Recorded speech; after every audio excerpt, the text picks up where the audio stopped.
दोस्तों नमस्कार। कक्षा 6 विज्ञान का वार्षिक पेपर आपके सामने है। यहाँ देखेंगे ओरिजिनल पेपर हम जो लेके आए हुए हैं, यह ओरिजिनल पेपर है और आपको यहाँ पर 60 नंबर मिलेंगे। यहाँ देख सकते हैं राज्य शिक्षा केंद्र मध्य प्रदेश भोपाल वार्षिक परीक्षा सत्र 2023-24 विषय विज्ञान कक्षा 6 का। यहाँ देखिए पूर्णांक आपका 60 रहेगा और परीक्षा अवधि यहाँ पर 2.5 घंटे है। देखिए यहाँ विज्ञान का जो पेपर है 60 नंबर यदि चाहते हैं तो पूरा पेपर देखिए, पूरा वीडियो देखना है आपको। वीडियो को एक भी स्किप नहीं करेंगे ताकि आपको 60 में 60 अंक मिले। तो दोस्तों वीडियो को लाइक शेयर कमेंट और चैनल जरूर सब्सक्राइब कीजिए। देखिए अब पहले प्रश्न है, प्रत्येक प्रश्न में 4 विकल्प दिए गए हैं। विकल्प चुनकर उत्तर लिखिए। प्रत्येक प्रश्न के लिए एक अंक निर्धारित है।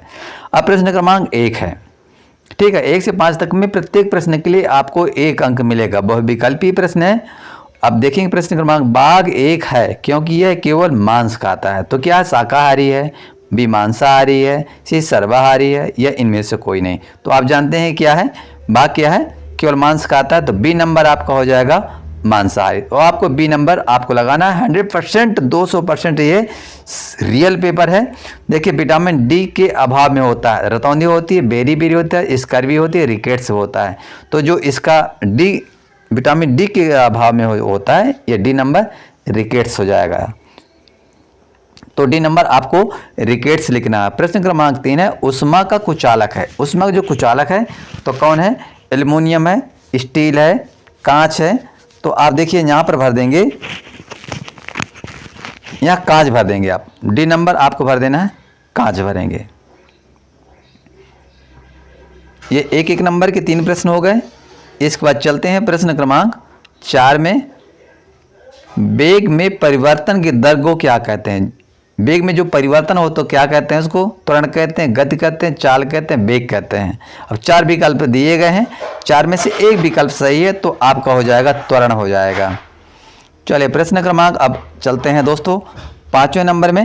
ये देख सकते हैं, पुनः एक बार देख लीजिए। मांसाहारी रिकेट्स है और इसके बाद कांच है, फिर इसके बाद त्वरण है। पृथ्वी पर कितने प्रतिशत नाइट्रोजन उपस्थित है। 30 है, 71 है, 78 है या 55 है। तो आपको याद होगा कि इसका जो विकल्प है नाइट्रोजन का परसेंट है यानी वायुमंडल में, तो 78 यानी 78% है। विकल्प आपका सी नंबर सही रहेगा। देखिए यहाँ पर 5 नंबर जो बहुविकल्प की है ये आपको बता दिए गए, इनको अच्छे से देख लीजिए। गलती एक भी नहीं करेंगे ताकि आपको पूरे 60 के 60 मिलने के लिए आप वीडियो को एक भी स्किप नहीं करें, इनको एक बार मिला लीजिए। सेम यही प्रश्न आपके प्रश्न पत्र में कल आएंगे। अब देखिए खाली स्थान है जो 6 से 10 तक दिया गया है। प्रत्येक प्रश्न के लिए 1 अंक यहाँ पर निर्धारित है। उत्पादक कहलाते हैं। उत्पादक कौन कहलाते हैं, तो उत्पादक में आपको यहाँ पर भर देना है। देख लीजिए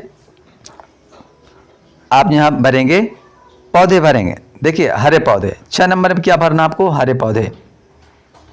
प्रश्न क्रमांक 7, प्रकाश संश्लेषण से प्रक्रिया पौधों के द्वारा होती है। प्रकाश संश्लेषण की प्रक्रिया पौधों के द्वारा होती है तो क्या हो जाएगा, पत्तियों। आपको 7 नंबर भरना है, पत्तियों। प्रश्न 8 है, 1 मीटर में सेंटीमीटर होते हैं, यानी 1 मीटर में कितने सेंटीमीटर होते हैं। तो आप जानते हैं कितने होते हैं, 100। तो आप यहाँ पर 100 खाली स्थान में आपको 8 नंबर में भर देना है। चुंबक में ध्रुव होते हैं। चुंबक में कितने ध्रुव होते हैं, 2 ध्रुव होते हैं, नॉर्थ और साउथ। तो आपको सिर्फ यहाँ पर लिखना है 2 भर लिखेंगे, ध्रुव अपने आप लिखा हुआ है। 10 है, चाल के दानों में डंडियों से पृथक करने की विधि को कहते हैं। यानी धान से जो दानों को डंडियों को पृथक करने की जो विधि होती है तो ये क्या कहलाती है, थ्रेसिंग कहलाती है। प्रश्न क्रमांक 10 के खाली स्थान में आपको भरना है थ्रेसिंग। हरे पौधे, 7 में पत्तियां, 8 में 100 भरेंगे, 9 नंबर में 2 भरेंगे और 10 नंबर में आपको भरना है थ्रेसिंग। तो ये 5 नंबर खाली स्थान वाले हो गए।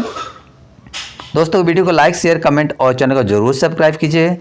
अति लघुत्तरीय प्रश्न है। प्रश्न क्रमांक 11 से लेकर 13 तक प्रत्येक प्रश्न के लिए 2 हैं। क्या सभी जीवों में एक ही प्रकार होता है।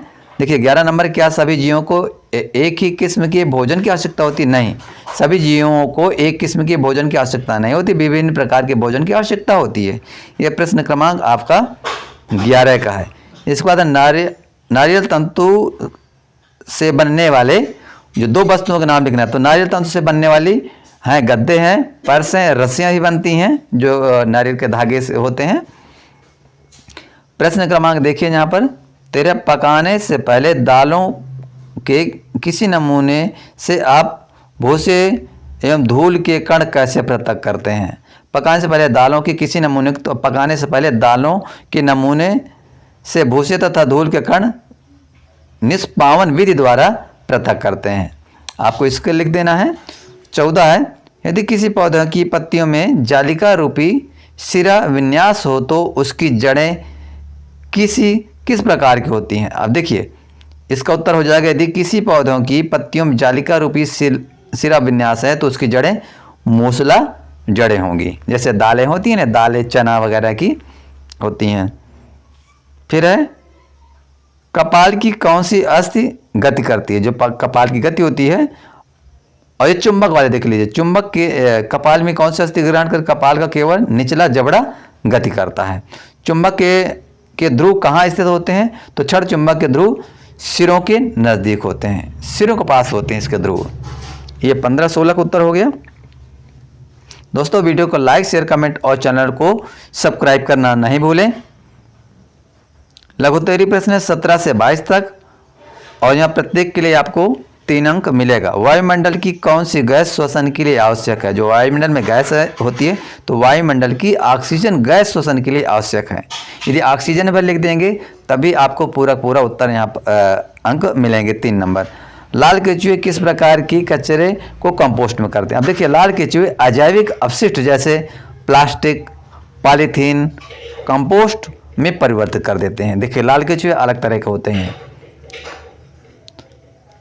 अगला प्रश्न है 19 नंबर, लंबाई का एसआई मात्रक क्या है? 3 नंबर के लिए है लंबाई का एसआई मात्रक, तो लंबाई का एसआई मात्रक होता है मीटर। आप पूरा लिख देंगे, लंबाई का एसआई मात्रक मीटर। 20 नंबर, चुंबक कितने ध्रुव होते हैं? नाम भी लिखना है। चुंबक के 2 ध्रुव होते हैं, उत्तरी ध्रुव और दक्षिणी ध्रुव। इसको यन और यस से भी आप लिख सकते हैं। अगला प्रश्न है यहाँ पर, कंदुक खलिका संधि क्या है? कंदुक खलिका संधि, अब देखिए कंदुक खलिका संधि, कंदुक खलिका संधि में अस्थि हड्डियों का गोल सिरा, थोड़ा देख लीजिए, वीडियो को रोक लीजिएगा।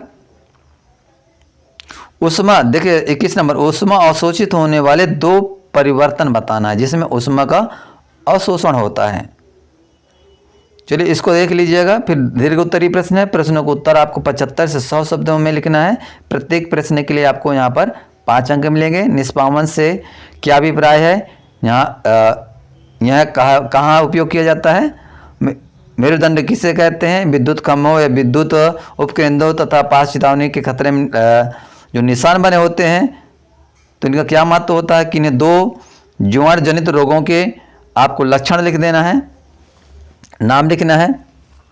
देखिए 2-2 नंबर की इस तरह करके ये सभी प्रश्नों को उत्तर दे दिए गए हैं। दोस्तों अंत में वीडियो को लाइक शेयर कमेंट और चैनल को जरूर सब्सक्राइब